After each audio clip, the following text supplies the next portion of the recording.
Assalamualaikum warahmatullahi wabarakatuh. Perkenalkan, nama saya Bedi Masjid Saputra dengan nomor NIM 1872050047 dari Prodi Pendidikan Ekonomi.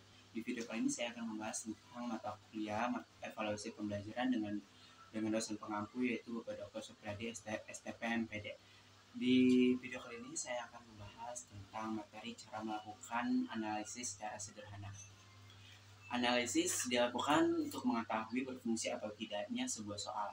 Analisis pada umumnya dilakukan melalui dua cara, yaitu yang pertama analisis kualitatif dan analisis kuantitatif. Pada dasarnya, analisis kualitatif yaitu dilaksanakan berdasarkan kaidah penulisan soal yang berupa tes tertulis, perbuatan, dan sikap. Nah, penelaahan ini biasanya dilakukan sebelum soal digunakan atau diujikan. Yang kedua yaitu analisis secara kuantitatif. Analisis ini adalah penelaah butir soal didasarkan pada bukti empirik. Salah satu tujuan utama pengujian butir soal secara empirik adalah untuk mengetahui sejauh mana masing-masing butir soal membedakan antara mereka yang tinggi kemampuannya dalam hal didefinisikan oleh kriteria dari mereka yang rendah kemampuannya. Kemudian yang kedua yaitu cara menganalisis tes uraian. Cara menganalisis tes uraian itu adalah tes perangkat soal yang berupa tugas, pernyataan yang menuntut peserta didik untuk menganalisiskan dan menyatakan jawaban menurut kalimat masing-masing. Kemudian tes jenis uraian itu ada tes uraian objektif, yang tes uraian non objektif. Yang kedua itu merencanakan tes uraian. Kemudian yang ketiga itu pembuatan kisi-kisi. Yang keempat ialah penulisan dan kaidah penulisan soal bentuk uraian.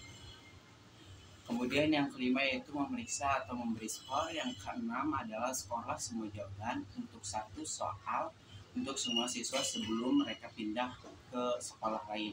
Yang ketujuh yaitu susunlah pedoman penskoran segera setelah skor dirumuskan. Yang kedelapan yaitu dalam hal ujian yang menentukan nasib seorang, misalnya SBM atau UN, dilakukan penskoran oleh lebih dari satu orang guru.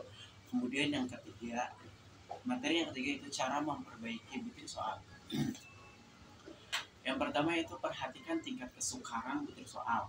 Butir soal dianggap baik jika mempunyai indeks tingkat kesukaran antara 0,25 sampai dengan 0,75 atau mendekati angka tersebut.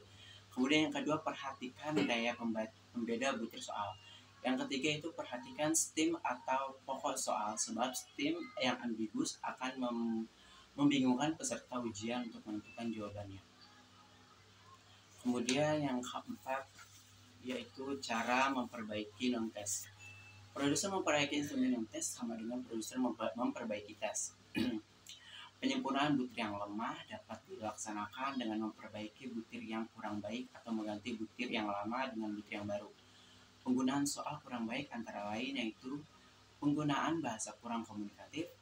Yang kedua, kalimat dapat ditafsirkan ambigus. Yang ketiga, pernyataan atau pertanyaan yang dibuat menyimpang atau indikator.